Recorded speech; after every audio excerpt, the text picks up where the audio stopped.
Qual é que é o objetivo da aula de hoje? A gente vai então continuar a análise daquele artigo do Rezayan Koyanko, né, sobre a geração de fluxos, né, elípticos e assim por diante, fluxos harmônicos, né, a partir da orientação de dipolos. A gente analisou na aula passada como é que ele constrói os VNs em termos da amplitude de dipolo com orientação, ou seja, o ângulo diferente zero entre o vetor tamanho de dipolo e o vetor parâmetro de impacto, né? Nos dois casos, assumindo distribuição pontual dos quarks no próton ou uma distribuição estendida, né? E a integração sobre essa distribuição estendida dos quarks no próton projétil. O segundo passo, ele vai construir, isso é o começo da aula de hoje, ele vai construir, então, uma amplitude de dipolo que tenha dependência de parâmetro de impacto e orientação de dipolo, no contexto do Color Glass Condensate. Então, o ponto de partida dele é construir primeiro uma amplitude de troca de dois gluons, e depois ele vai usar a equanalização dessa amplitude de troca de dois gluons para construir uma amplitude de dipolo full, né, com dependência em parâmetro de impacto e também orientação de dipolo.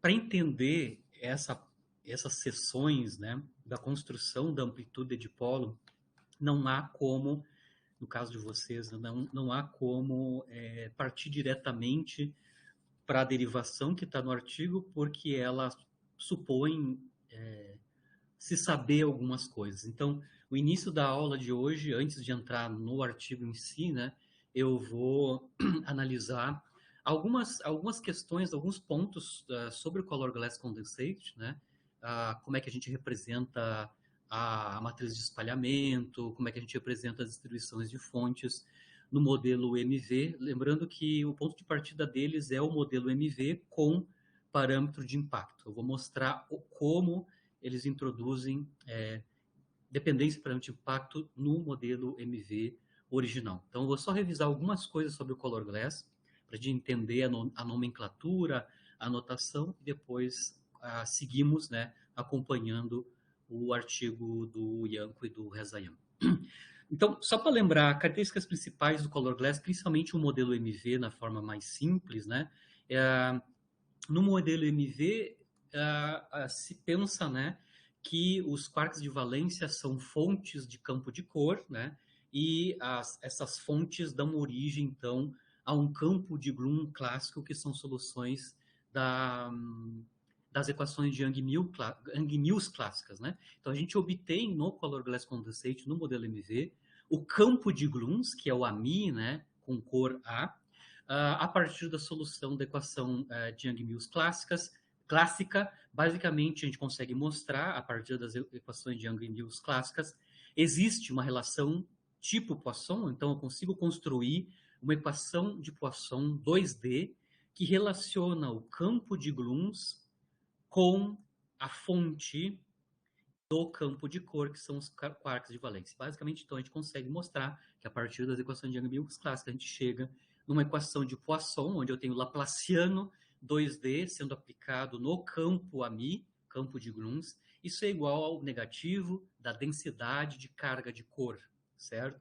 No espaço de coordenadas transversais. É assim que a gente conecta no Color Glass as fontes de carga de cor na forma das suas densidades de carga dos quarks de valência, large x, né, com os gluons, cujo campo é representado por AMI, em small x. Né, eles têm momento soft, eles são produtos, então, da radiação desses quarks de valência. Tá? Então, eu tenho que resolver a equação de Poisson e obter o campo em termos das densidades. No modelo MV, especificamente, bom, lembrando, a gente calcula valores médios de observáveis no contexto do Color Glass, né? Como a média sob ensembles, né? Onde o ensemble é descrito por uma função peso na distribuição das cargas fontes de cor. No caso do modelo MV especificamente, a função peso estatística, a função peso de ensemble, ela é gaussiana nas distribuições de carga. Tá? Essa distribuição gaussiana, ela quer dizer, né, ela significa que a distribuição de cargas de cores é de tal forma que as fontes são independentes, né? Independentes e não correlacionadas. Então, o modelo gaussiano traz matematicamente a, esses dois fatos, né? A não correlação entre as cargas de cor, as fontes, né? E independência, né, das cargas, né? Em geral, se assume distribuição uniforme dessas cargas no núcleo, no modelo MV. Tem um parâmetro que aparece explicitamente na gaussiana, que descreve a distribuição das fontes, né, que é a densidade de carga de cor ao quadrado, ou seja, o quadrado da carga total do núcleo dividido, a carga total de cor do núcleo dividido por a área transversal do núcleo, né? Basicamente, ela está conectada com a largura dessa distribuição gaussiana das distribuições de carga de cor. Dada uma distribuição gaussiana, então, que descreve a independência das cargas de cor e não correlações, né? A gente pode, então, calcular médias, né, e as flutuações das densidades de carga com um peso estatístico, um ensemble estatístico que é gaussiano. Então, está claro que se as cargas são independentes, né, o valor médio da densidade de carga, que é o valor médio de ρA na coordenada transversal x, é zero, justamente porque a gente está assumindo cargas independentes distribuídas no núcleo, né? E a flutuação, né? A flutuação aqui é dada justamente por esse correlator, né? O valor esperado do produto de duas densidades de carga avaliadas em coordenadas transversais distintas, aqui x, x', né? Densidade de carga A, densidade de carga de cor B, certo? Por que este correlator ou essa média descreve as flutuações das distribuições de carga? Justamente porque a gente sabe em estatística, né, que o desvio padrão de uma medida, no caso aqui é o desvio padrão na densidade de carga de cor, está associado com o cálculo de duas médias, né, o módulo quadrado, né, dessa quantidade que eu estou calculando, o desvio padrão, e a média apenas da quantidade. Como a média da distribuição de cargas é zero, basicamente a flutuação, né, o desvio padrão associado à distribuição da medida da densidade de carga em torno do valor médio zero é justamente só está associado diretamente com a média da distribuição de carga ao quadrado, ou seja, o produto de duas ρs, né, avaliados em duas regiões espaciais distintas, locais espaciais distintos, duas cores distintas. A gente consegue mostrar explicitamente, né, aqui no modelo MV, o valor esperado desse produto de densidades de carga é uma delta nas cores que essas densidades representam, né? Obviamente eu tenho um quadrado de distribuição de cargas, né? Isso então tem dimensão de densidade de cor ao quadrado por unidade de área transversal. E isso, claro, multiplicado por uma função que nos dá as correlações entre essas distribuições de carga espacialmente, certo? Ou seja, uma função que conecta, né, que correlaciona as coordenadas das duas distribuições de carga x e x'. No caso do Color Glass Condensate, o original, né, aqui então a função d de x menos x' determina então o espectro das flutuações.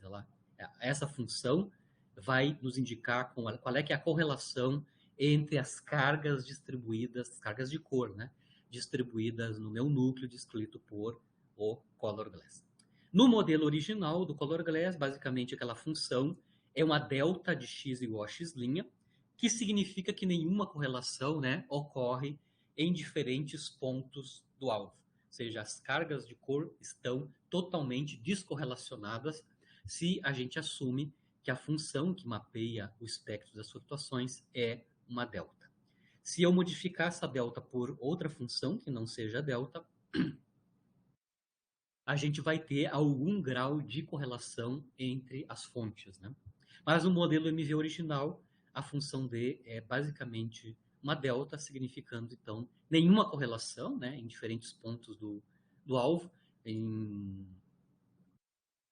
período de formação, sei lá, anyway, em física estatística, isso é chamado ruído branco. né? Ou seja, nenhuma correlação entre as cargas fontes. Tá? Isso também tem consequência, que vai significar, então, que as flutuações, né, em cada modo de momento, em cada configuração de momento, né, incluindo o modo zero, né, são igualmente prováveis e não há uma escala de momento característica no modelo MV original, porque as cargas estão descorrelacionadas e o modelo MV usa uma simplificação brutal que ela desconsidera confinamento, né? Porque se a gente considerasse o confinamento nos nucleons que estão dentro dos núcleos, os quarks, né, que pertencem a um nucleon específico, estão correlacionados, as cargas de cor deles estariam correlacionadas dentro desse nucleon e, claro, descorrelacionado com as cargas de outros nucleons. Isso não é levado em consideração no modelo MV, fazendo uma simplificação geral, onde todas as cargas estão descorrelacionadas, não correlacionadas, independente se essas cargas de cor estão dentro de um nucleon específico ou fora deles, né? Em nucleons, cargas, distribuição de cargas em nucleons específicos. Então, o modelo MV é bem simplificado nesse sentido, total descorrelação das densidades de carga dentro do núcleo. Então, eles basicamente assumem que a distribuição das cargas de cor é estocástica, né, dentro do núcleo. O ponto de partida do artigo do Rezayan e do Ianco para construir uma amplitude de dipolo que é dependente de parâmetro de impacto é justamente introduzir uma dependência de parâmetro de impacto aqui nessa função que está associada ao espectro das flutuações. Eu só estou revisando o Color Glass, né?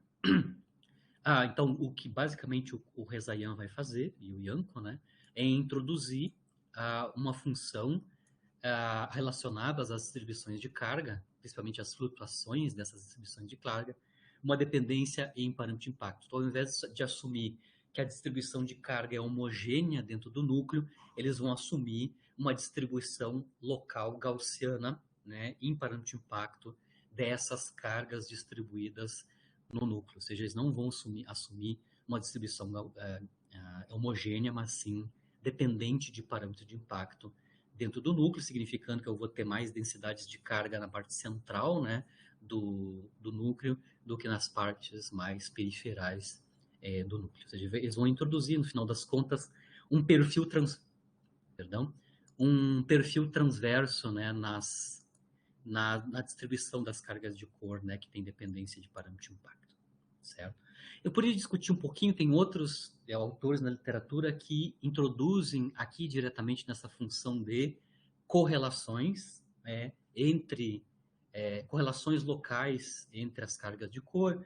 Um autor bem conhecido é o Lan e Marron, né, nos Estados Unidos. Eles têm modelos para introduzir correlações das cargas distribuídas no núcleo já há bastante tempo, desde o tempo do modelo MV original, certo? Ou seja, colocando correlações nas cargas, justamente fazendo um modelo para essa função T de D.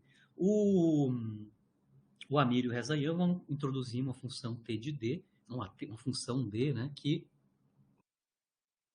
introduz dependência apenas no parâmetro de impacto. Né? Muito bem. Então é só para revisar como é que é construído no modelo MV original tanto o valor médio da distribuição de carga, da densidade de carga, e também a flutuação escrita, quantificada na forma desse correlator do produto, que envolve o produto de duas distribuições de carga em localizações espaciais distintas e cores distintas. Basicamente, aqui é uma picture, né, de como é que está se pensando a distribuição de cargas, né, de cor no núcleo, no caso do modelo MV original, ou seja, a gente não sabe para cada colisão qual é que é a configuração de distribuição de cargas de cor em cada núcleo. A gente faz a média sobre um ensemble. O que é o ensemble? Eu assumo que eu posso ter um número enorme, né, muito grande, de configurações possíveis, algumas mais prováveis, outras menos prováveis. Aqui está a discussão de quais são as mais prováveis, né, e as menos prováveis. Basicamente, por exemplo, essa aqui e essa configuração de cor aqui são menos prováveis. Por exemplo, nessa daqui, eu tenho um conjunto de configurações de cores que estão muito localizadas espacialmente dentro do núcleo, isso é muito improvável. Essa daqui é que as cores, né, as densidades de carga de cada cor, né, azul, verde e vermelho, estão localmente, né, separadas. Isso também é uma configuração improvável. Uma configuração mais provável seria essa C aqui, por exemplo, ou essa D aqui, né, especificamente, certo? Então, a gente, na verdade, está pensando em samples, né, de configurações das distribuições de carga. Basicamente, a gente está assumindo, então, distribuições estocásticas, né? E por isso que, necessariamente, no Color Glass, a gente tem que fazer médias sobre esses ensembles. Porque em cada colisão, a gente não sabe qual é que é a configuração em que o núcleo está naquela colisão específica. E chama isso de evento a evento. Aqui é só uma generalização do modelo MV. Eu posso introduzir correlações, como eu estava comentando, né? A gente pode impor que distribuições de carga de cor num mesmo nucleon estão correlacionadas, mas densidades de carga de cor, cargas de cores em nucleons distintos podem são descorrelacionadas. Basicamente aqui, quando a gente faz esse tipo de análise, a gente está, de alguma maneira, impondo confinamento, né, dos nucleons dentro do confinamento dos quartos de valência dentro dos nucleons, né, que constituem o núcleo. Eu estou botando aqui só para efeito de completeza, né? Por exemplo, se vocês querem analisar a introdução desse tipo de correlação no modelo do Color Glass, seria uma extensão do modelo do McLaren-Vinogradov, né?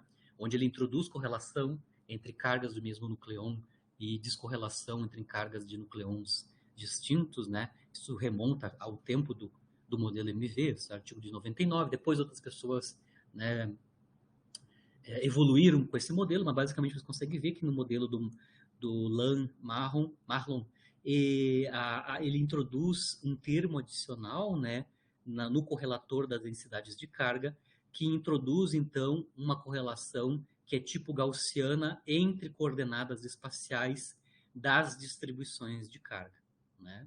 Ou seja, caras que estão dentro de um nucleon, que estão a pequenas distâncias, essa exponencial é da ordem de 1, mas quando eu estou com nucleons quando eu estou com cargas de cor muito distantes uma da outra, isso vai a zero, ou seja, descorrelaciona, né, cargas de cor que estão muito distantes.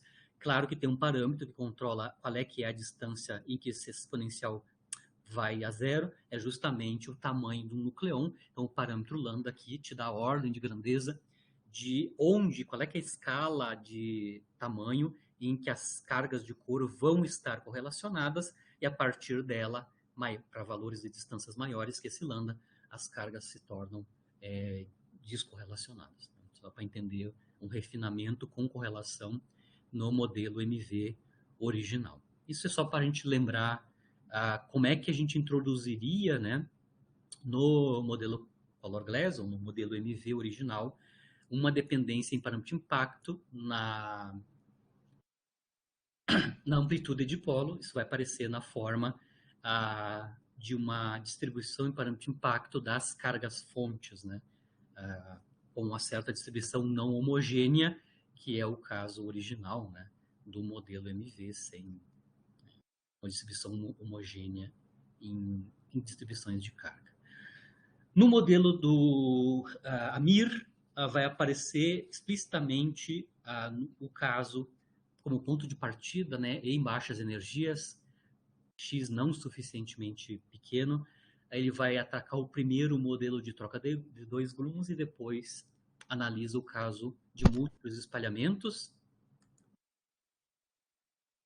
E aí ele vai introduzir aí um determinado operador das coordenadas espaciais, que é o operador gama. Então, eu tenho que explicar para vocês de onde aparece esse operador gama e o que ele significa no contexto de troca de dois gluons. Então, eu vou de novo, vou relembrar como é que a gente calcula o campo no contexto do Color Glass, o campo clássico de Bloom, né? Bom, o campo clássico ele é obtido a partir da solução da Young-Mills, da equação de Young-Mills clássica, com um termo de corrente, onde esse termo de corrente é onde a gente vai introduzir a densidade de carga de cor. Então, se eu resolver a equação de Young-Mills clássica, eu vou ter que dizer quem é o termo de corrente, e o termo de corrente, basicamente, é dada pela densidade de carga de cor. Né? Então, esses quarks de valência sofrem um boost, né? Com isso, eles vão, então, irradiar um campo de gluons, né?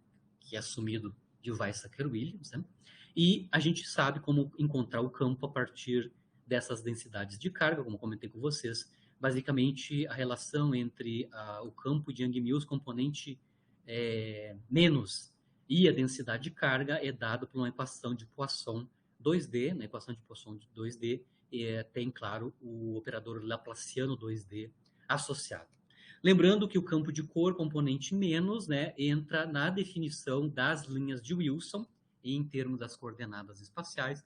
Só para lembrar, a definição da linha de Wilson é ordenamento, né, dos operadores, uma exponencial de menos i, ou acoplamento forte, né, a integração nas coordenadas longitudinais desse campo de cor, né, e o gerador do SO3 na representação fundamental. Tá? Então, as linhas de Wilson na representação fundamental dependem basicamente do campo de Gluons, e o campo de Gluons é obtido a partir da equação de Poisson, onde a carga-fonte são as densidades de carga de cor dado pelos quarks de valência. Eu vou utilizar uma notação compacta para a linha de Wilson, basicamente o ordenamento nos operadores, uma exponencial de menos i, e todo o resto, né, que envolve então a integração do campo de Gluons nas coordenadas longitudinais e ainda também o gerador do SO3. Né?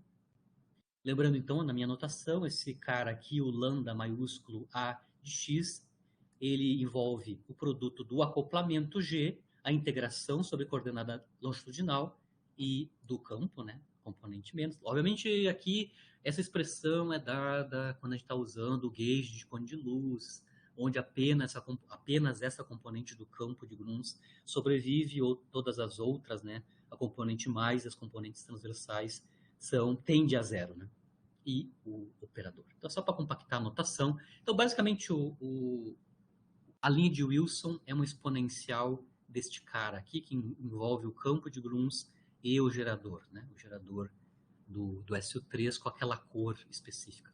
A vai de 1 a 8, né? Quando a gente está no regime de baixa densidade de cores do alvo, significa, então, no regime de X não tão pequeno, XG, né? O X do Gluon não tão pequeno, onde, nesse caso, eu poderia estar associando no espalhamento a troca de 2 Gluons, ou seja, eu não tenho espaço de fase suficiente para emissão de muitos Gluons no canal T, tá? Então, no regime de não tão pequeno X, que seria um regime de luto do núcleo, né? Isso significa que a gente pode fazer uma expansão, então, no valor, ou seja, uma expansão da linha de Wilson em termos do expoente aqui da nossa exponencial definição da linha de Wilson em coordenadas espaciais. Então, a gente pode fazer uma expansão nesse regime aqui, baixas densidades, expandir, então, a linha de Wilson, né, em torno da matriz identidade. É o padrão, né? Então, o que eu vou fazer? Nós vamos, então, expandir a linha de Wilson em torno da identidade. Né? Então, basicamente, é a função exponencial expandida, né, na forma de operador. Né? Termo de primeira ordem, em lambda, termo de segunda ordem, terceira ordem. Eu vou até quarta ordem aqui. Se eu tenho a expansão em primeira ordem, a cor aqui é A, certo? Eu posso também calcular quanto é que é o V-Dagger calculado numa coordenada espacial diferente, Y, né? Então, eu vou tomar o campo de Gluon é hermitiano, então, basicamente, o conjugado hermitiano vai atuar apenas no menos I, né? Então, eu posso fazer a expansão desse cara, tá aqui. O VY-Dagger, basicamente, essa quantidade, onde eu só estou trocando o sinal aqui do I. Né? Então, eu posso Na forma compacta é assim, que é a linha de Wilson Vedegger Y, né? Expandida em torno da identidade. Eu estou assumindo que a cor aqui é B. Então, meu lambdinha aqui é LED B, onde eu tenho, então, o gerador com índice B. Expandir de novo aqui até quarta ordem. Se eu lembrar a definição do correlator, né, ou do operador de dipolos, né, que é da onde a gente vai retirar a informação da amplitude de dipolo fenomenológica, só a gente já sabe como calcular o operador ou correlator de dipolos, né? Basicamente é a média sobre cores, 1 sobre NC, o traço, né, da linha de Wilson na coordenada x transversal e o conjugado hermitiano da linha de Wilson calculada em outra coordenada espacial, né, transversa y. Lembrando que x e y, no caso de um dipolo de cor, são as coordenadas transversais do quark e do antiquark. Né? Lembrando que a amplitude de dipolo, na verdade a matriz S de dipolo, né, dependente de x e y, é o valor esperado no contexto do modelo MV ou do color glass, né, de Moawk, o valor esperado desse operador de dipolos, né, certo? Então, aqui eu quero escrever o operador de dipolos primeiro, usando essa expansão das linhas de Wilson, nesse caso, onde eu estou analisando troca de dois gluons, que tem a ver com o modelo de luto do núcleo, né, onde o XG para os cis-gluons não é tão pequeno. Né? Porque se XG é pequenininho, eu tenho espaço de fase suficiente para ter emissão de vários gluons, e aí eu não tenho basicamente a troca de dois gluons, eu tenho uma ladder, né? Ladder BFKL, um diagrama de ladder BFKL, para troca no canal T, representando o Pomeron. Bom, como a gente expandiu no regime de luto as duas linhas de Wilson, agora eu posso calcular o traço desse produto, já expandido. Ou seja, eu vou ter que calcular necessariamente o traço do produto VV-Dagger. Só para lembrar, quando a gente for calcular o traço, isso vai envolver traço sobre cor, né? Só para lembrar que esse traço que a gente escreve aqui é traço sobre índices de cor, né? Lembrando que os índices de cor estão acompanhando, né, todos esses lambdas, né? Lambda linear, quadrático, cúbico, etc. Ou seja, os geradores do SU3 associado à cor índice A ou B estão embutidas na definição dessa quantidade lambda, né? Lambda de uma determinada cor. Se eu vou calcular traço sobre cor, eu tenho que aprender, né, que, só para lembrar, né, que o traço de TA, onde TA e TB são... O traço de TATB, onde TA e TB são geradores do SO3 na representação fundamental, né, isso nos dá uma delta de AB dividido por 2, e o traço de 3 geradores, né, TA, TB, TC, isso depende das constantes de grupo do SO3, que são os famosos FABC, né, e as constantes DABC. Só para vocês lembrarem de onde é que vêm essas constantes, né, elas basicamente vêm das relações de comutação e anticomutação dos geradores do SO3 na representação fundamental. Só para lembrar, o comutador de TATB é IFABC, constante do grupo SO3, constantes de grupo do SO3, TC, relação de comutação dos geradores do SO3, e os índices, os parâmetros, né? As constantes DABC aparecem no anticomutador de TATB, que vai nos dar no primeiro termo um delta de AB e no segundo termo DABC-TC. Tá? Só para vocês lembrarem das constantes, lembrando que a FABC essas constantes FABC são totalmente antissimétricas. Não? Então, apesar de eu ter 9 possibilidades, né, só algumas delas são não nulas, né, devido à total antissimetria das constantes do grupo SO3.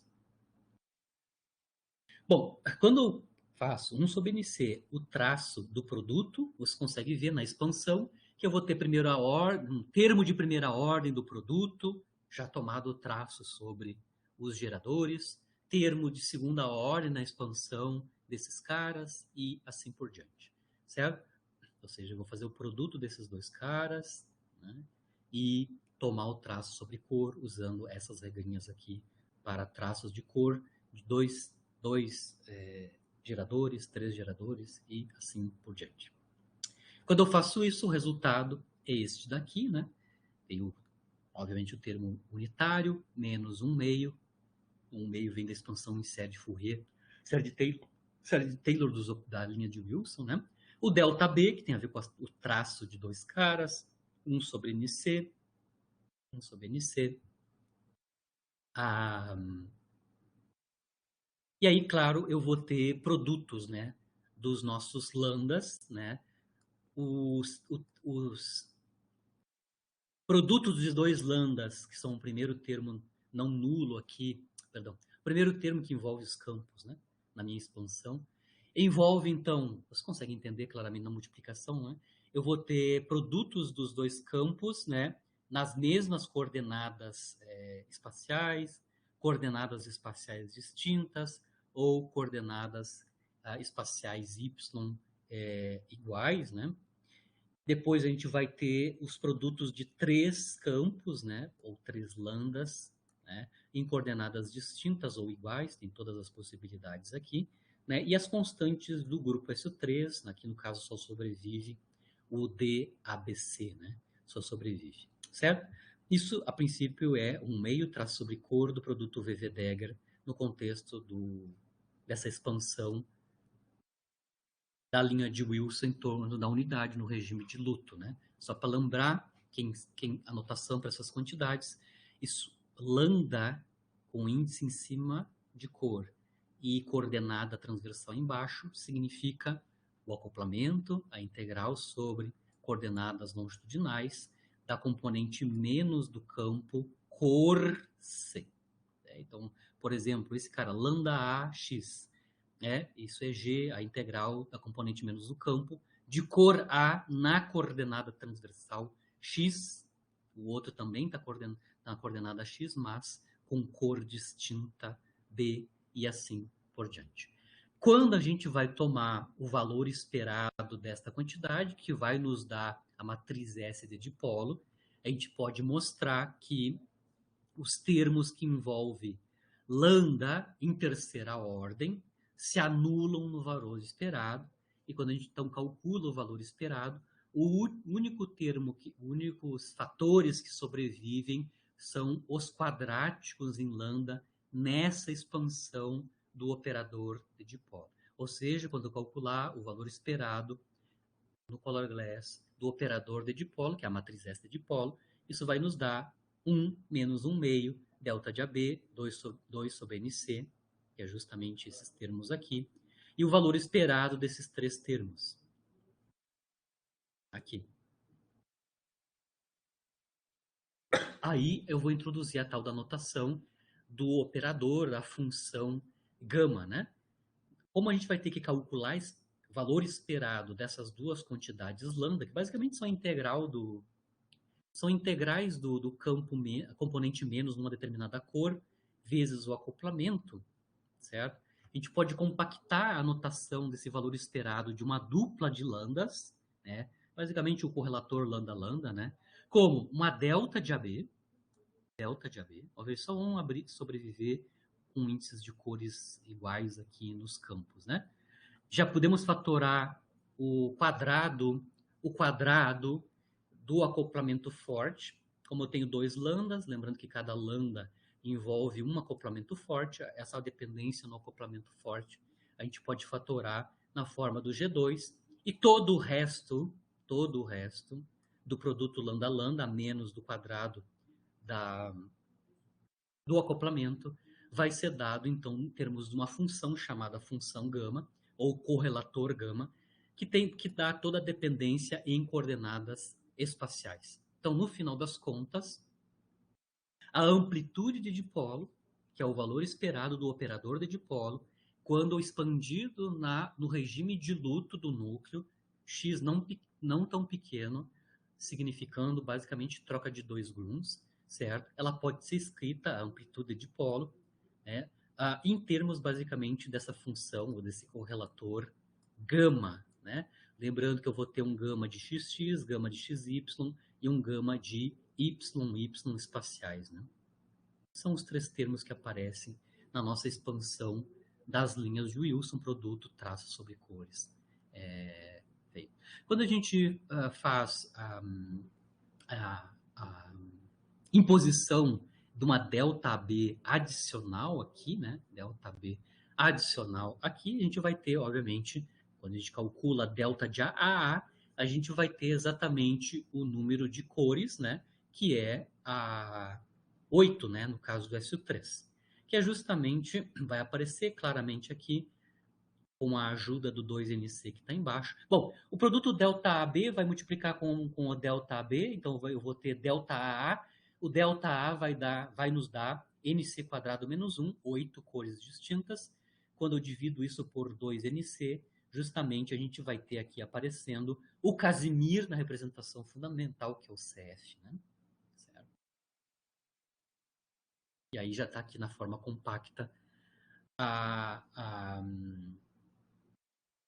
matriz S escrita na forma da amplitude de dipolo. Lembrando que eu construo a amplitude de dipolo para uma troca de dois gluons, né? Isso é 1 menos a matriz S de dipolo para a troca de dois gluons.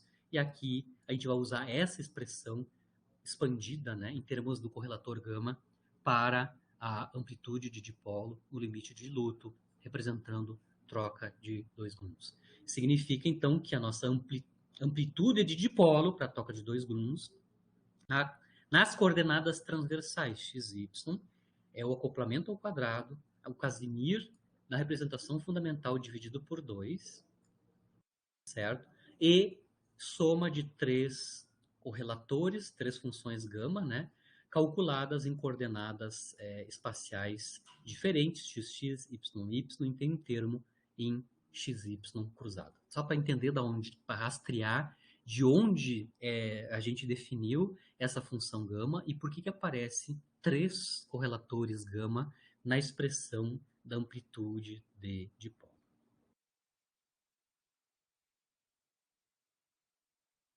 Uma outra relação que já vai estar implícita nesse artigo é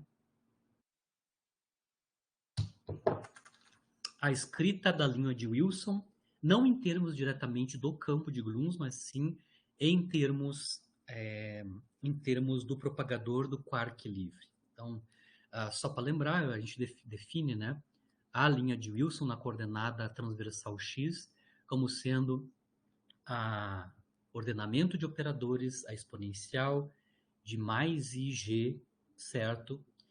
Só um minutinho, lembrando que a relação entre o campo de Grun's componente menos e as densidades de carga de cor são dadas pela equação de Poisson 2D, ou seja, o Laplaciano 2D do campo de Grun's vai nos dar o negativo, é igual ao negativo da densidade de cor, fazendo um abuso, né? Um abuso de linguagem.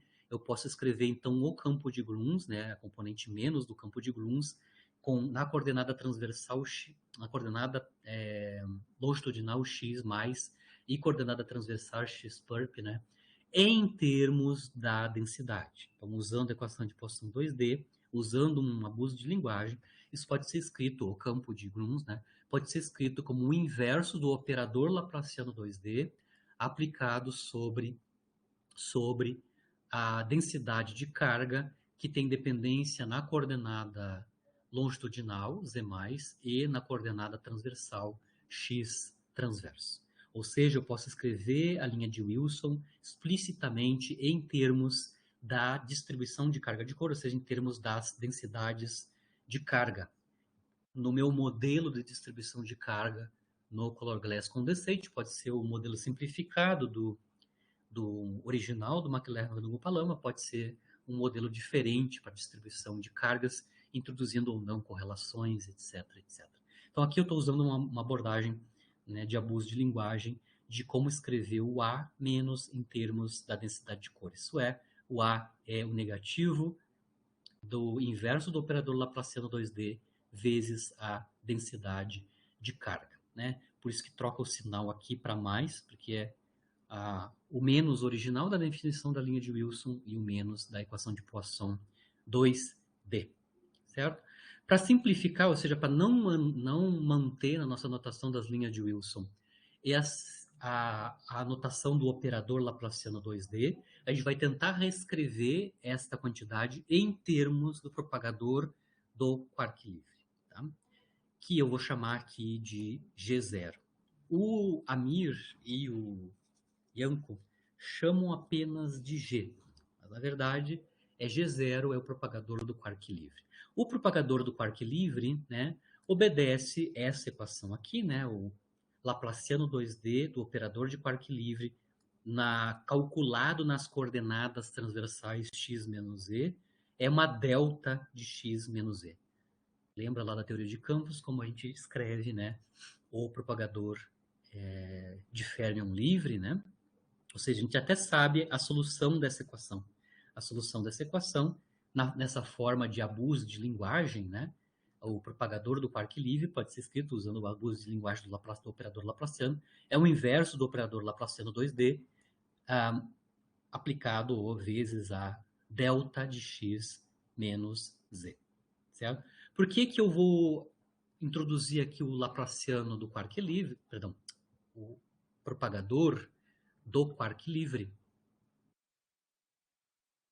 Porque eu posso justamente reescrever aquela quantidade que aparece na linha de Wilson associada às distribuições de carga, né? Que é o inverso do operador laplaciano e a densidade de carga de cor A, coordenada longitudinal z+, e coordenada transversal x perp, né? Isso pode ser escrito em termos do propagador de quark livre, né? Justamente como a integração na coordenada z transversal, o propagador do quark livre multiplicado pela densidade de carga calculada em z+, z transversal. Por quê?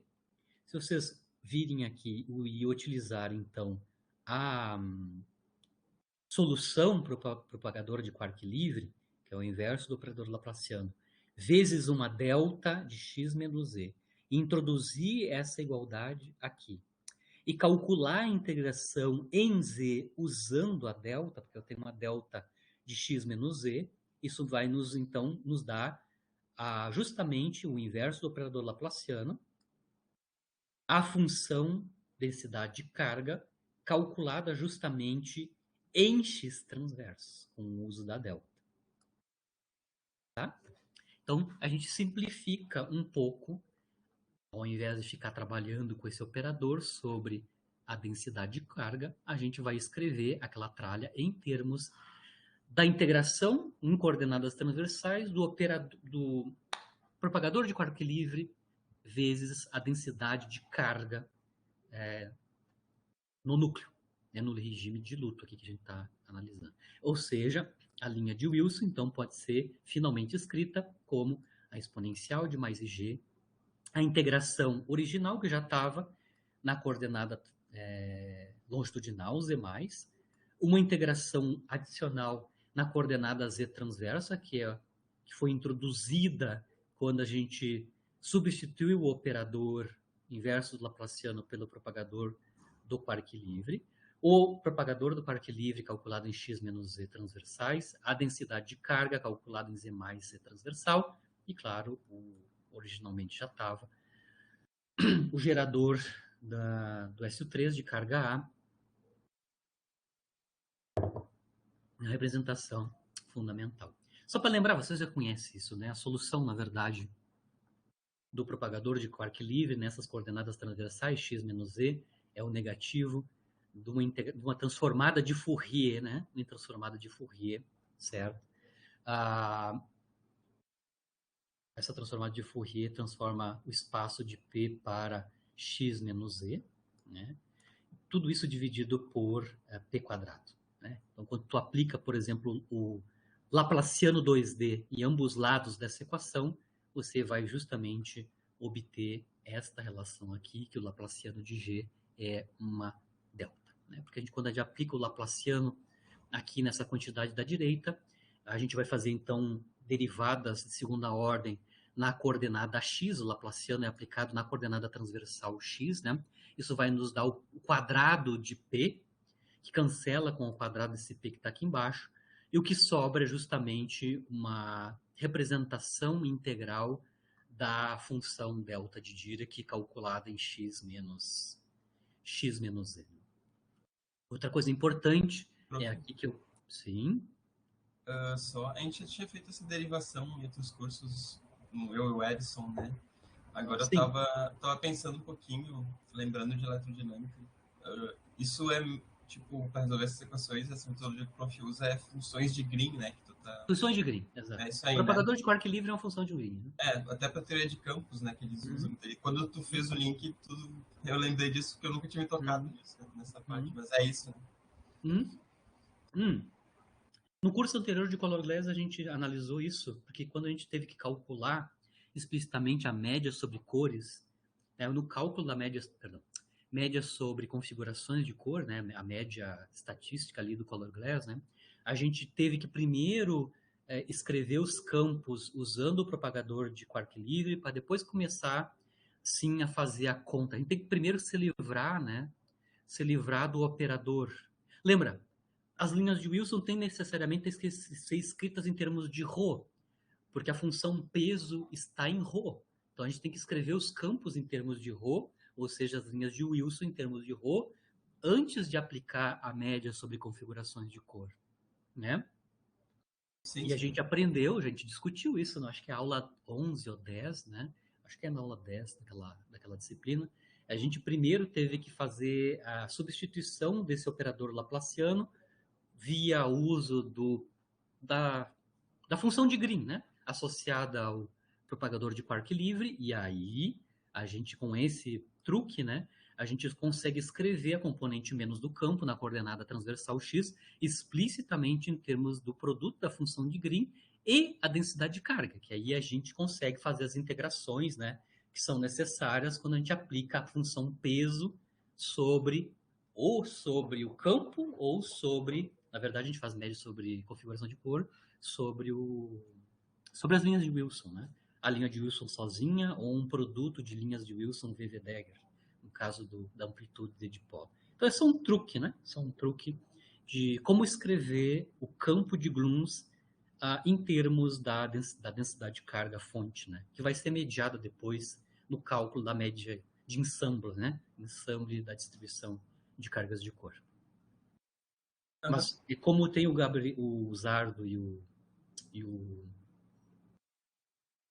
e o Gabriel. Edgar, eu não sei se eles tinham dado uma olhada. O Gabriel tinha me dito que tinha visto aquela aula que a gente deu no Color Glass, mas eu resolvia lembrar numa página esse truque que o Ianco já escreve diretamente os campos em termos do propagador do Parque Livre.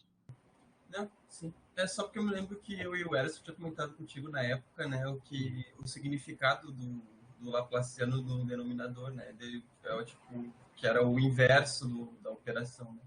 Só que Isso. agora eu não tinha me tocado naquela época que era literalmente funções de Green, né? Tipo, que é aquela Exato. convocação, né? Tipo, Uhum. e daí isso a gente já tinha visto de Mitter em teoria quântica de campos e depois eu tive com o Rude em eletromagnética, sabe? Tipo, Uhum. A maior parte, como eu disse, eu era não isso, mas abuso era de isso. linguagem, mas quase todos os autores fazem isso, né? Eles escrevem o campo Sim. dessa forma estranha, que também para mim é estranho, né? E depois faz a relação disso com a função de Green para retirar o inverso do operador, né? Beleza. E aí, finalmente, depois desse resuminho de coisas aí sim agora eu consigo entender o que o Amir e o Ianco estão fazendo. Então, qual é que é o objetivo deles agora, a segunda parte do artigo? Lembrando que na aula passada a gente só construiu os VNs a partir da amplitude de dipolo com orientação, mas ele não fez nenhuma hipótese sobre como é que é a forma funcional dessa amplitude de dipolo com orientação. Agora ele quer construir dentro do contexto do modelo MV com parâmetro de impacto.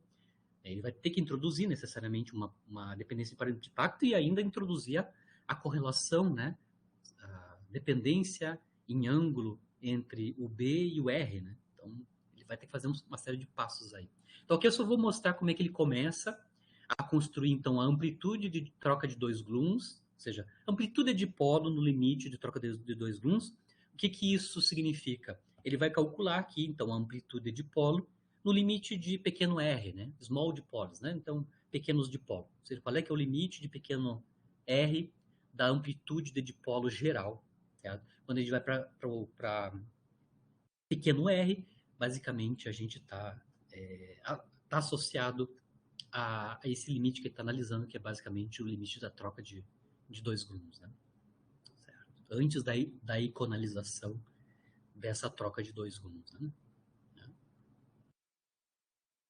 Então, só para lembrar, né, o ponto de partida no modelo MV é usar a flutuação, basicamente essa quantidade da ordem de grandeza da flutuação. Na verdade, a flutuação é a raiz quadrada disso, né? Mas, anyway, isso é uma medida da flutuação, de como é que se distribuem, né, as flutuações nas distribuições de carga de cor, né, dentro do núcleo, como eu comentei com vocês, é delta B, a delta espacial x menos y, e, a princípio, uma função que pode ou não introduzir correlação. No caso do MV original, é basicamente uma constante, é só μ quadrado no modelo MV original, mas eu posso deixar ela dependente das coordenadas espaciais. Quando eu faço isso, eu estou introduzindo, a princípio, duas coisas diferentes que eu posso introduzir, né?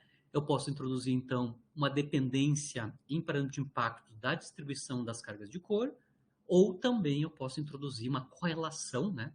Correlação entre as cargas de cor. Né? Então, no modelo MV original, essa função μ quadrado que está aqui, basicamente é uma constante, né? M2, 0, tá?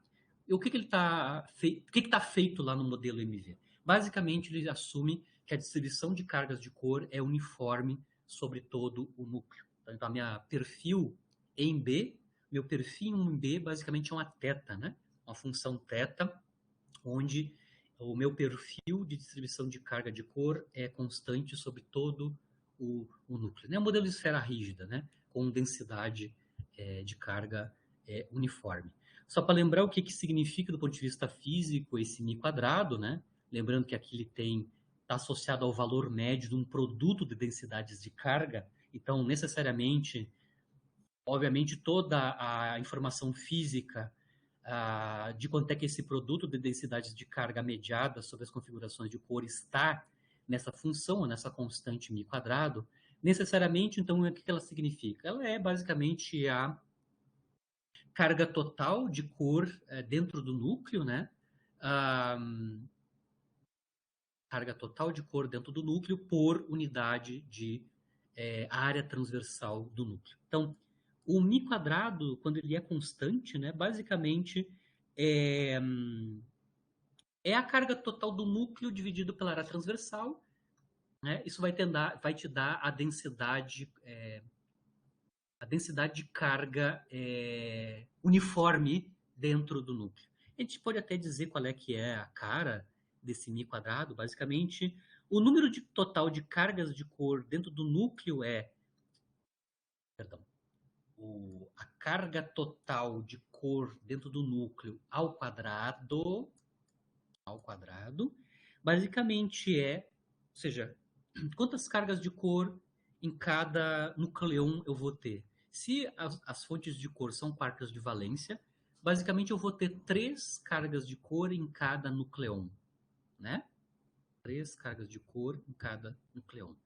Isso significa que em cada nucleon eu vou ter Nc² vezes G2 cargas de cor.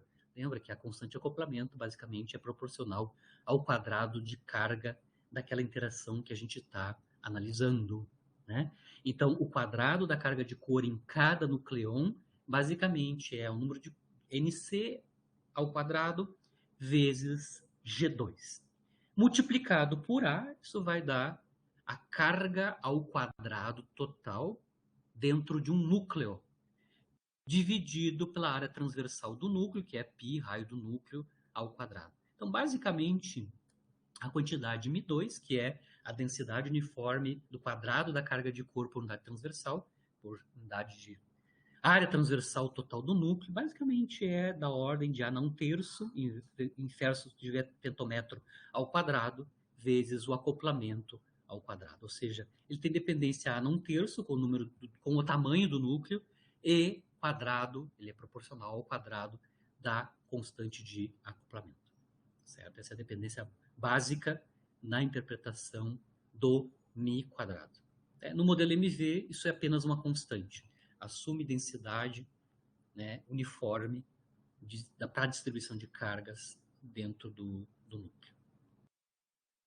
Como para o cálculo do V2, necessariamente eles têm que introduzir, no contexto do Ianco e do Rezayan, eles têm que introduzir uma não homogeneidade do alvo no plano transverso, né? Necessariamente eles vão ter que introduzir, né, uma não homogeneidade na forma da distribuição das cargas de cor dentro do núcleo. Então, eles vão ter que fazer uma alteração de como é que é a distribuição de cargas de cor dentro do núcleo, diferente do modelo MV. O que eles fazem? Eles vão introduzir, então, na minha função, na nossa função μ quadrado, que no color glass basicamente é densidade uniforme, densidade ao quadrado uniforme, né? Eles vão assumir uma dependência de parâmetro de impacto. Simples, mas uma dependência de μ quadrado em B, no parâmetro de impacto da distribuição das cargas no plano transversal. Qual é que é o modelo típico que eles vão utilizar para a distribuição de cargas de cor dentro do próton? Perdão, primeiro eles vão analisar essa construção da amplitude de dipolo com parâmetro de impacto, primeiro para o caso do próton, e depois eles vão estender para o caso do núcleo. Então, eu vou analisar primeiro a generalização de amplitude de dipolo no caso de nucleons, no caso de prótons. Né? Bom, como é que eles vão modelar essa função μ quadrado de B? Ou seja, como é que eles vão introduzir um perfil de parâmetro de impacto na distribuição de carga dentro do núcleo? Bom, o Rezayan já tinha trabalhos, né, por exemplo, modelando, né, fenomenologia de amplitude de dipolo com parâmetro de impacto via o modelo IPSAT. Né? Ele fez FITs, né, mais recentes no modelo IPSAT. O modelo IPSAT é aquele que tem a introdução de dependência de parâmetro de impacto no caso do próton, por exemplo. Né? E no modelo IPSAT, o perfil da distribuição em parâmetro de impacto basicamente é um perfil gaussiano, né? Onde quem controla a largura dessa gaussiana, ele chama aqui de R2, mas se vocês lembrarem lá do modelo IPSAT, basicamente o R2 lá no IPSAT é um parâmetro do modelo que é BG, né? O parâmetro BG de FIT no IPSAT vai fazer o papel do R quadrado aqui nessa expressão gaussiana do paper do Amir e do Ianco. Tá? Então, eles vão modelar a densidade de carga ao quadrado das fontes de cor, assumindo o valor central, né, que é chamado μ0 quadrado, né, e uma distribuição gaussiana em parâmetro de impacto controlado por um parâmetro R, certo? Eles também podem tomar a transformada de Fourier desta quantidade, que eles estão chamando de μ quadrado de delta, né? Basicamente a transformada de Fourier de parâmetro de impacto para a quantidade delta. Delta, então, é a coordenada transformada conjugada de Fourier do parâmetro de impacto. É a transformada da quantidade μ2 de B. Isso também é uma gaussiana, né? Explicitamente, isso dá 4π R2 μ0 quadrado e uma gaussiana em delta, né? Uma gaussiana em delta, onde o parâmetro R aparece ali explicitamente. Né? Lembrando, como eu estava comentando com vocês, né? O μ quadrado, né? Ele basicamente é proporcional à constante de acoplamento e inversamente proporcional ao tamanho do núcleo ao quadrado, o raio nuclear ao quadrado. Está aqui justamente na definição do μ quadrado, né? O μ quadrado basicamente é proporcional ao G2, significa que isso é proporcional ao alfa-S, né? Alfa-S é G2 sobre 4π, né?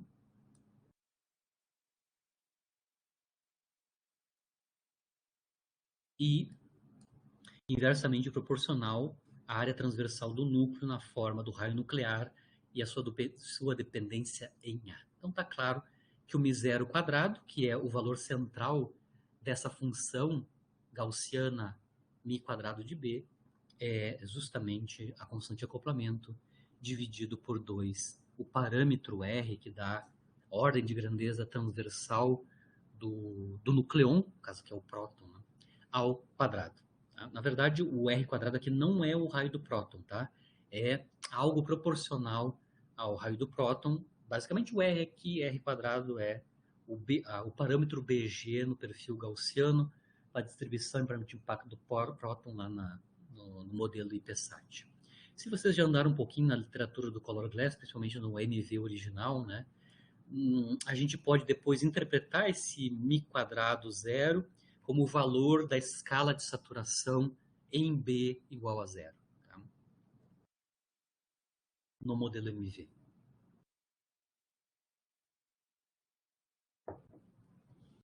Se vocês voltarem lá atrás no modelo MV original, vocês vão ver que a definição da escala de saturação no modelo MV é justamente μ quadrado, né, TA, e uma integral lá das coordenadas longitudinais. Então, no Color Glass, no modelo MV original, o μ quadrado zero é diretamente proporcional à escala de saturação. Claro, em B igual a zero, nesse caso aqui, né? Só para vocês terem a ordem de grandeza do parâmetro R, né? Se vocês lembrarem, R quadrado é o BG no modelo IPSAT. O BG é da ordem de 4 GeV na menos 2, então o R quadrado aqui é 4 GeV na menos 2, significa que raiz de R quadrado, que é o R, né, é da ordem de 0,3 femtometros, só para a gente ter a ordem de grandeza da fenomenologia, né? Lembrando que R não é o raio do próton, é proporcional ao raio do próton.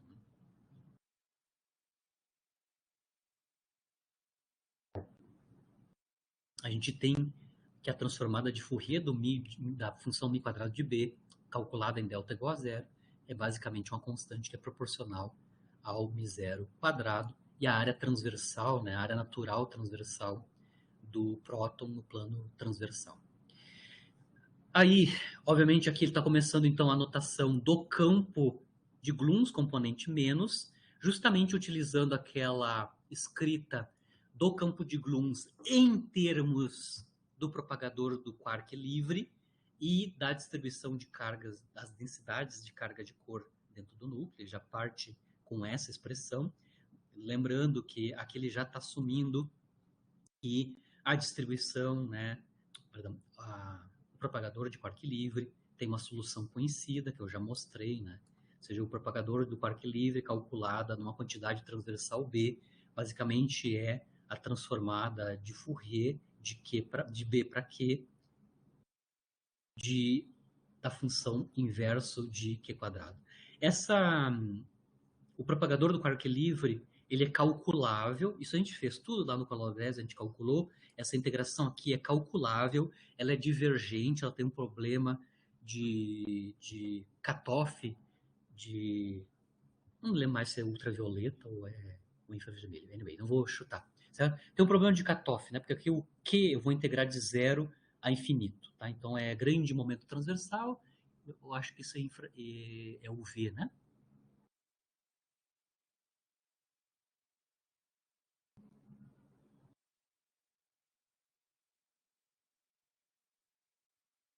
O infravermelho. Não, é UV, né? Então, a gente vai ter aqui um problema de regularização, né, da parte de UV, ultravioleta, né? Mas, claramente, quando a gente resolve explicitamente o propagador de quark livre, né, essa criatura aqui, obviamente, claro, eu vou ter a dependência, como a gente quer, na coordenada transversal, que é logarítmica do inverso dessa coordenada transversal, e necessariamente, para regularização dessa integral, a gente vai ter que introduzir um cutoff. Aqui o Amir Rezaian usa uma massa efetiva M para fazer o papel do cutoff. Lá no modelo MV original, a gente usava uma escala de momento típica, que era da ordem da escala lambda QCD, que a gente chamava de lambda maiúsculo. Aqui o Amir e o Yanko estão usando uma massa efetiva, fazendo o papel do regularizador da integração do propagador do quark livre, certo? O M aqui basicamente é da ordem do lambda QCD, certo? De novo, eles escrevem então o correlator de dois campos de Bloom, né? Dois campos de Bloom, em termos das densidades de carga, né? Das densidades de carga. Então, basicamente, esse correlator de A menos A, A menos B, calculado em duas coordenadas transversais distintas, isso é ΔB, a função gama, que eu defini agora há pouco, né? X e Y, onde a função gama, basicamente, ela é esse correlator aqui, né? Ela envolve, então, a integração em Z transverso, o propagador do Quark livre. Na verdade, aqui, como eu tenho dois campos, né? Só para lembrar. Um campo envolve um propagador de quark livre. Produto de dois campos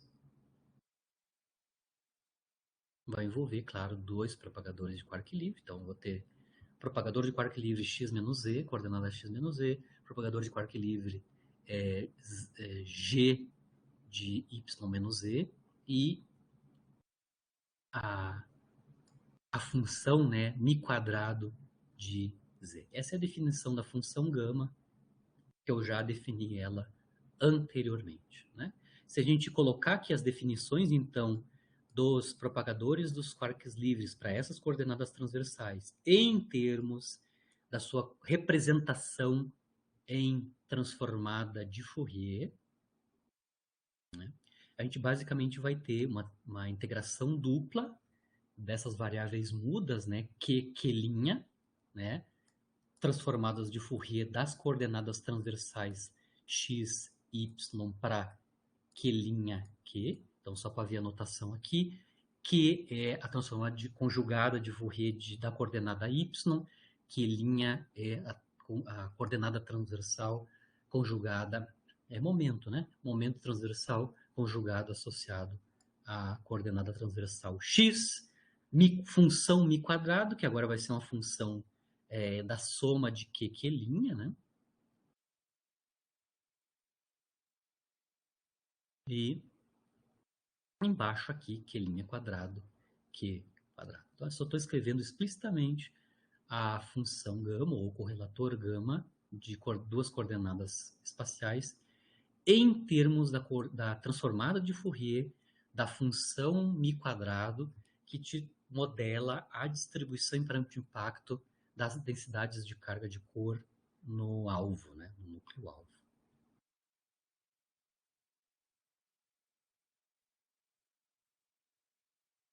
Eu já mostrei para vocês que a amplitude de dipolo ela é escrita explicitamente em termos, né, dessa função gama.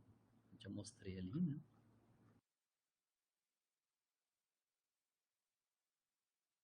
A gente mostrou agora há pouco que quando a gente toma o valor esperado da matriz S, do operador matriz S, né, no regime de luto, ou seja, no regime de troca de dois gluons, a amplitude de dipolo ela é escrita explicitamente em termos dessa função gama. Essa função gama aqui neles, né, no caso deles, está associado explicitamente à distribuição em parâmetro de impacto. Na verdade, a coordenada de Fourier associada ao parâmetro de impacto, que é a soma desses dois momentos transversais Q' e Q. Está aqui o que eu já mostrei antes, e ele já parte disso, ele já parte dessa expressão e substitui a definição da função gama em termos da distribuição em parâmetro de impacto. Na verdade, é transformado de Fourier, né, da distribuição em parâmetro de impacto, que é a amplitude quadrado de Q. Explicitamente, né?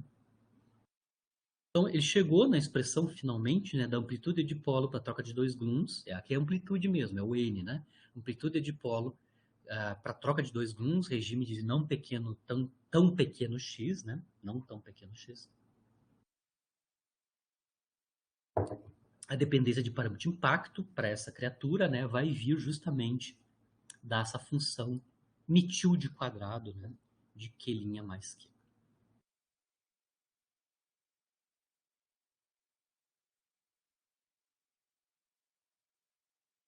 Lembrando que para calcular a amplitude de dipolo, a gente vai ter que fazer duas integrações, né? Uma integração em Q' e Q, né? E resta como resultado dessa integração a dependência em x transversal e y transversal, que são as coordenadas transversas do quark e do antiquark do dipolo nesse modelo de troca de nesse limite aqui de troca de dois gluons, né? Lembrando que a gente pode reescrever, né, as coordenadas transversais x e y em termos do tamanho do dipolo R e do parâmetro de impacto, ou do baricentro do dipolo. A gente vai fazer isso, ou seja, partindo dessa expressão da amplitude de dipolo, que já tem uma dependência em parâmetro de impacto implícita, porque ela depende de x e y, automaticamente ela depende também de parâmetro de impacto. Ele só vai fazer mudanças de variáveis, né? Vai trocar variável x e y para r e b. Só lembrando, né? O tamanho do dipolo é a diferença de x e y, e o baricentro do dipolo, ou parâmetro de impacto, é a soma de x mais y dividido por 2. Ele também vai trocar, vai fazer uma mudança de variável nas variáveis de integração Q'. Ele vai transformar isso para novas variáveis delta e k, onde delta é definida como a soma de Q' e k é a diferença de Q' dividido por 2. Lembrando que aqui delta e k já tem interpretações físicas no modelo de troca de dois gluons, né? K é o momento transversal médio, né, transmitido pelo núcleo para o quark através de uma única colisão. Então, a gente está aqui analisando o caso de single scattering. A gente não está calculando ainda múltiplos espalhamentos do dipolo com o alvo. A gente está aqui calculando apenas a amplitude associada à troca de dois gluons num single scattering, um primeiro espalhamento. E o delta é a diferença entre os momentos transversais adquiridos por esse quark, né, na amplitude e na amplitude conjugada, respectivamente. Esse delta aqui tem uma interpretação que é uma medida do momento transferido adicional, né, associado à não homogeneidade do alvo. Por quê? Porque o delta aparece explicitamente aqui, vai aparecer explicitamente aqui na função μ quadrado, lembrando que a função μ quadrado é a transformada de Fourier da distribuição em parâmetro de impacto das densidades de carga de cor dentro do alvo. Então, o delta está associado, sim, a não homogeneidade na distribuição de cargas de cor no alvo, né? Tá? Ele ainda argumenta que o delta, né, a quantidade delta é tipicamente uma quantidade de momento soft, ou seja, é da ordem de lambda QCD. Argumenta aí com o princípio de incerteza que esse delta é da ordem do inverso daquele parâmetro R, né, que é da ordem do lambda QCD. Já o parâmetro K, o momento transversal K, né, ele é típico semi-hard, né, então ele é comparável tanto com o momento adquirido pelo quark produzido, que é P, né, transversal, quanto com a escala de saturação, né, local, né, a escala de saturação local no alvo, que é o QSAT de B. Né? O QSAT de B é a escala de saturação local para cada coordenada, para cada parâmetro de impacto, né? Cada parâmetro de impacto.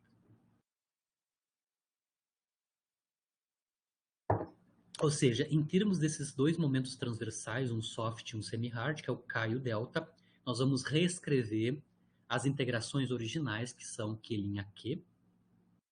Basicamente, a gente consegue mostrar que Q' é K mais delta sobre 2 e Q é K menos delta sobre 2. O jacobiano dessa transformação é exatamente 1, ou seja, a integração em Q', basicamente vai gerar uma integração via transformação de variáveis, numa integração em K e delta. E aí, finalmente, a gente reescreve a amplitude de dipolo em termos do tamanho do dipolo e, mais importante, aqui a novidade, introdução numa dependência em parâmetro de impacto para essa amplitude de dipolo. Isso é a novidade comparado com o modelo MV original. Tá? Ele envolve, então, a integração em delta e K da função φ tilde quadrado de delta, lembrando que a φ tilde quadrado, a m tilde quadrado, mi tilde quadrado de delta, basicamente é a transformada de Fourier da Mi2 Mi2 de B, que é a distribuição gaussiana das densidades de carga de cor no alvo. Dá para ver aqui que o parâmetro de impacto é a variável, tem uma variável de Fourier conjugado que é justamente a delta, como a gente já sabe, né? Certo? E claro, os denominadores transformados para as novas variáveis, denominadores, e essas criaturinhas aqui, essas exponenciais complexas, também têm que ser transformadas correspondentemente para R, E, B e K. Tá? Então, os denominadores, a Mi, que agora é calculada em delta mesmo, as integrações em delta e K, e as exponenciais complexas em X, Y, K, Q, vão nos dar essas exponenciais complexas, que dependem do produto escalar, ΔR e KR, certo? Bom, ele ainda argumenta a origem de cada um desses termos, né? Ele argumenta que os dois primeiros termos, que não dependem de K, são as contribuições da troca de dois gluons, quando o gluon é trocado ou só com um quark ou só com um antiquark, e ele argumenta que o último termo aqui está associado, que depende de K explicitamente, ele está associado com os diagramas de troca de dois gluons, quando os gluons são trocados com o quark e com o antiquark, ou seja, com férmions distintos ali, né? Certo?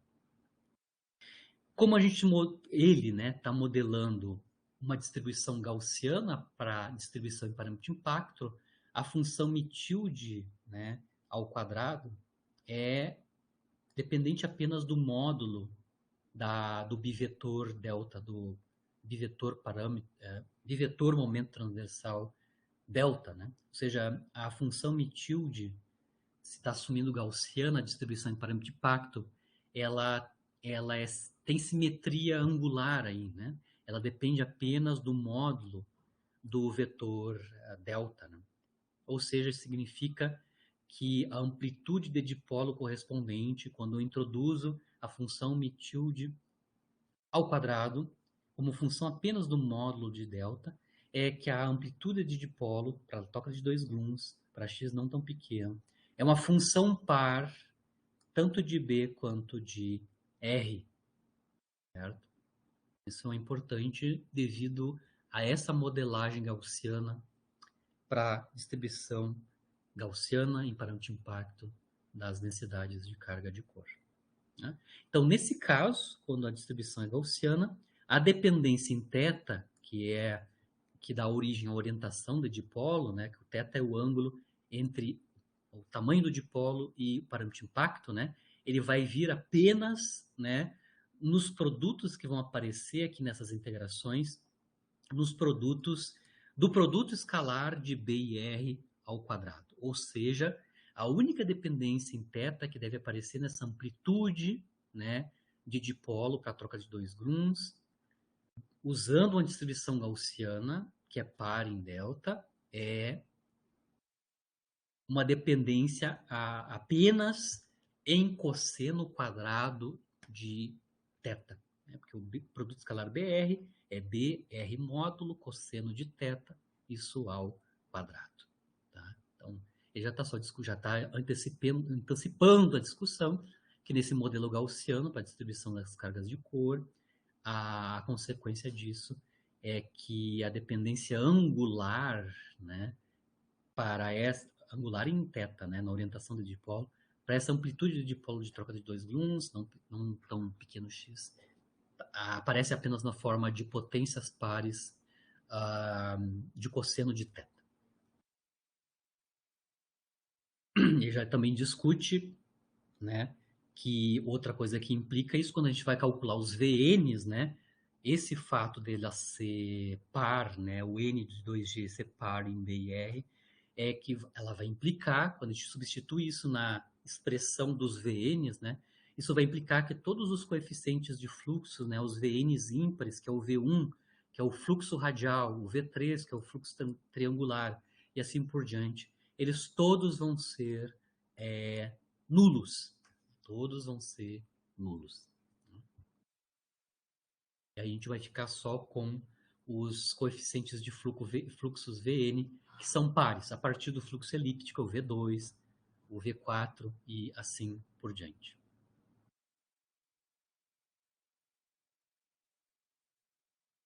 Aqui, só para lembrar qual é, que é a aproximação que a gente está utilizando, né? A gente está usando a aproximação de espalhamento único, ou seja, a minha matriz S, a minha amplitude de espalhamento está associada ao espalhamento único.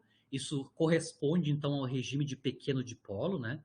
Lembrando que a resolução espacial do meu dipolo é inversamente proporcional ao quadrado do tamanho transversal desse dipolo, né? Isso significa que aqui eu estou analisando a região de pequenos dipolos, ou seja, a resolução espacial desses meus pequenos dipolos são muito maiores, né? O Q quadrado é muito maior que a escala de saturação local, que é o EQS de B.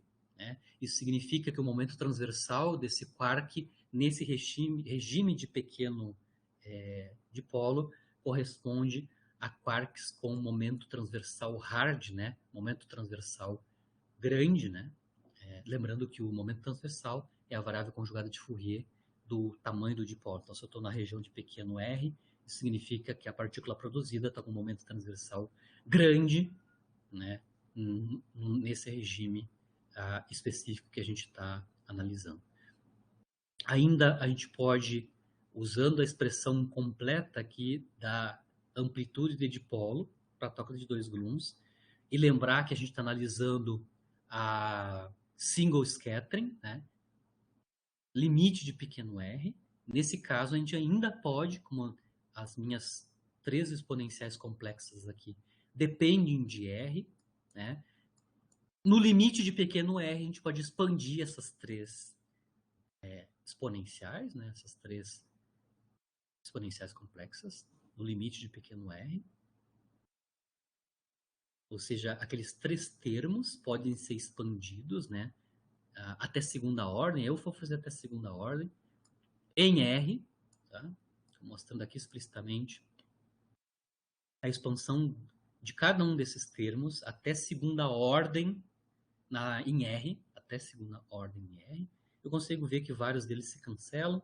No final das contas, eu vou ter, na soma desses 3 termos expandidos, eu vou ter uma contribuição que é imaginária pura e uma contribuição que é imaginária pura, que é menos 2i produto escalar KR, e 2 termos na expansão que são reais, que envolve o produto escalar KR ao quadrado e o produto escalar delta R ao quadrado.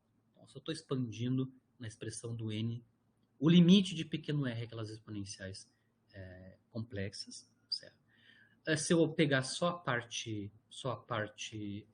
real, né?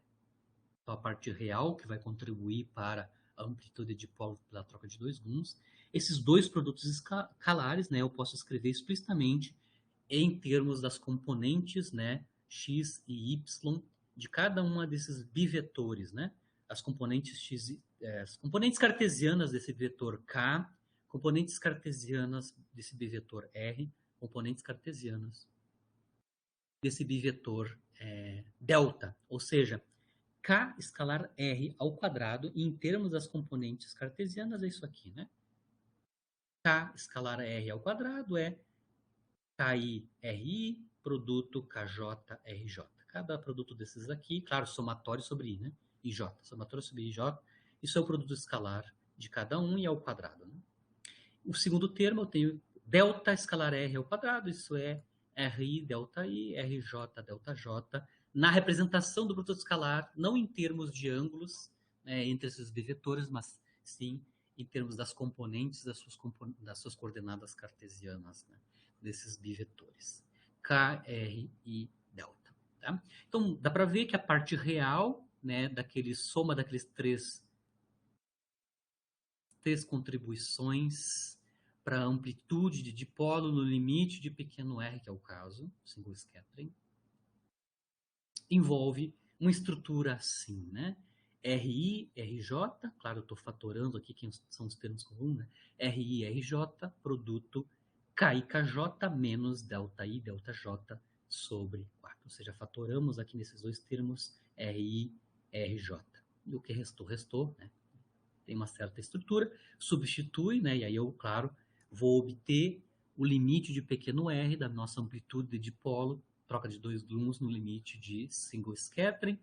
Vai envolver, então, R e EJ, as integrações em delta e K, pesadas pela mitilde, né, que tem a ver com a distribuição de parâmetro de impacto dos quarks, né, de valência dentro do próton, K e KJ menos delta I, delta J sobre 4 e o denominador que está ali.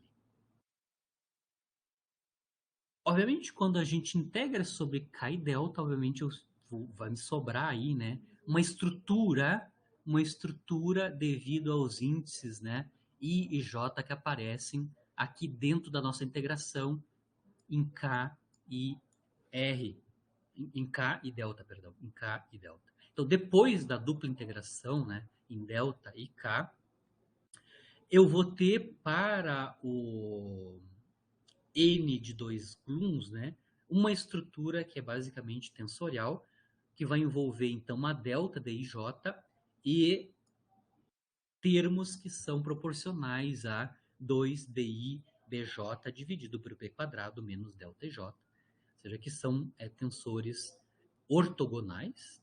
Então, meu resultado da integração em delta e K, certo? Vai me dar uma estrutura para o resultado da integração que é tipo tensores de segunda ordem ortogonais, ou seja, uma combinação simples, né, de dois tensores de rank 2 aqui, certo? Isso permite, depois que eu tenho essa estrutura de uma combinação linear de dois tensores de rank 2, eu consigo entender que a minha amplitude de dipolo com representação de parâmetro de impacto aqui no regime de troca de 2 gluons, que é o regime de pequeno r, né?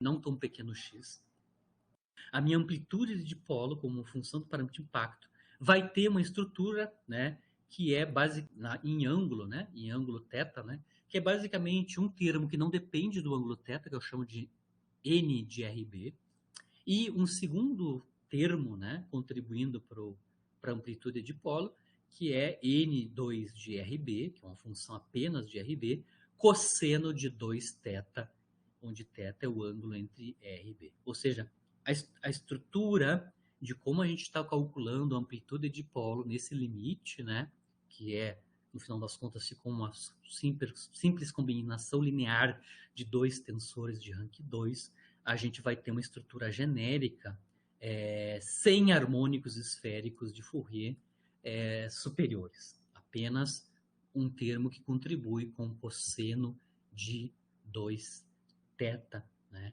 na dependência da orientação de dipolo, né, explicitamente. Então, o que ele conseguiu mostrar aqui nessa parte do paper, nessa subseção, onde ele vai construir a amplitude de dipolo para single scattering, para o caso do próton, assumindo distribuição gaussiana para as cargas fontes de cor, nessa subseção, ele consegue mostrar explicitamente duas coisas. Uma é que eu consigo construir uma expressão completa para a amplitude de dipolo no regime de pequeno r, que depende de parâmetro de impacto e com orientação. Toda a física do problema vai ser introduzida na forma da transformada de Fourier, da distribuição em parâmetro de impacto das densidades de carga de cor dentro do núcleo. Segundo passo, ele mostra, a partir dessa expressão, dada a estrutura tensorial desse N de 2 gluons, que a minha amplitude de dipolo, calculada por essa expressão, com dependência gaussiana em B, vai nos dar uma dependência em θ, que é a orientação do dipolo, é o ângulo entre R e B, que tem apenas uma dependência em cosseno de 2θ e nada mais. E nada mais. Não é por acaso que o Mansaari, algumas aulas atrás a gente analisou modelos tipo GBW para a amplitude de dipolo com orientação de dipolo.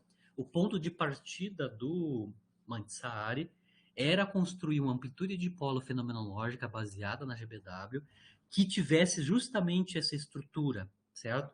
Onde a dependência em θ entra apenas num termo cossenoidal de 2θ. Então, o Mansaari e os colaboradores adaptam, né, a amplitude de dipolo GBW, de maneira que eles introduzem exatamente esse tipo de comportamento na orientação de dipolo, em θ, que tenha esta forma. No máximo, uma dependência em cosseno de 2θ na orientação do dipolo. No caso aqui, o Amir e o Ianco estão mostrando que isso é uma consequência, né? Uma consequência basicamente da estrutura tensorial que aparece quando tu calcula a amplitude de dipolo no contexto do modelo MV estendido. Modelo MV estendido.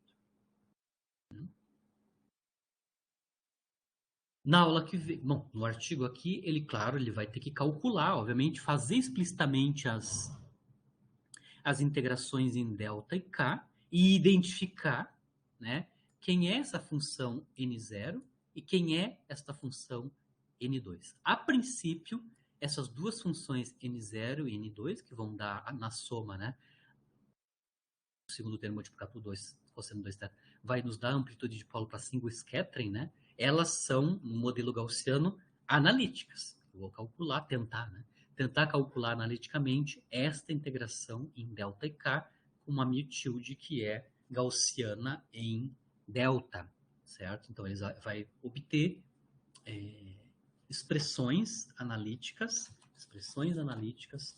para essas duas funções, a n0 e a n2, né, de R e B, com essa aproximação gaussiana que ajuda muito no cálculo da expressão analítica para essas duas quantidades. Na verdade, não é tão analítico assim, né? Mas, anyway, quase analítico, né? Semi-analítico, ele tem duas expressões, que é a equação 32 e a equação 33, onde ele calcula explicitamente quanto é que é o N0 e o N2, ou Nθ, né? Que a gente chama. Basicamente, eles são resultados semi-analíticos, né? Semi-analíticos. Dependente explicitamente de quanto é que é a função mitilde, né? Mitilde de delta. Certo? Claro, se eu introduzir um determinado modelo para a função mitilde de delta, no caso deles é gaussiano, a gente consegue então calcular, né? Calcular explicitamente quanto é que vale essas duas funções. Então, perdão. Encerro aqui a aula de hoje. O que a gente vai fazer na próxima aula é calcular explicitamente, né, no modelo dele, em termos de mitilde, né, quanto é que são essas funções n0 e n2. Depois, extrapolar para o sabida a n para single scattering. A gente vai introduzir via equalização a n de dipolo completa, introduzindo então o múltiplo espalhamento dos dipolos com o alvo. Então, calcular o múltiplo scattering, né, usando como ponto de partida o single scattering, e tentar começar a analisar como é que ele estende. Bom, e o cálculo, depois que você obtém o AN2 completa, né, lembrando que está falando do próton, né, calculamos quanto é que vai ser o V2, por exemplo, o fluxo elíptico, dentro desse modelo da amplitude de dipolo com panel de impacto. E o próximo passo seria como é que ele vai modelar essa amplitude de dipolo no caso nuclear. Como é que no núcleo ele obtém uma expressão para amplitude de dipolo dependente de parâmetro de impacto, mas que também dependa da número de massa atômico, né? A dependência nuclear, né, vai ter que ser introduzida através de um determinado modelo, que é a sequência que ele está utilizando. Basicamente, ele está usando aquele modelo de target lump, né, que é muito utilizado na literatura para fazer a modelagem da amplitude de dipolo com parâmetro de impacto para o caso nuclear. Mas a aula que vem, eu acho que ainda a gente vai analisar ainda o caso do próton, né? Ou seja, aqui está tentando analisar o espalhamento do próton-próton e calcular o fluxo elíptico, né, para o próton-próton a partir de uma amplitude de dipolo que tem orientação né, dada por essa expressão como ponto de partida, essa expressão aqui, certo? Então a gente vai continuar na aula que vem fazendo em detalhe a determinação da parte do próton, o fluxo elíptico para próton, e começar a analisar como é que ele vai modelar a amplitude na parte nuclear.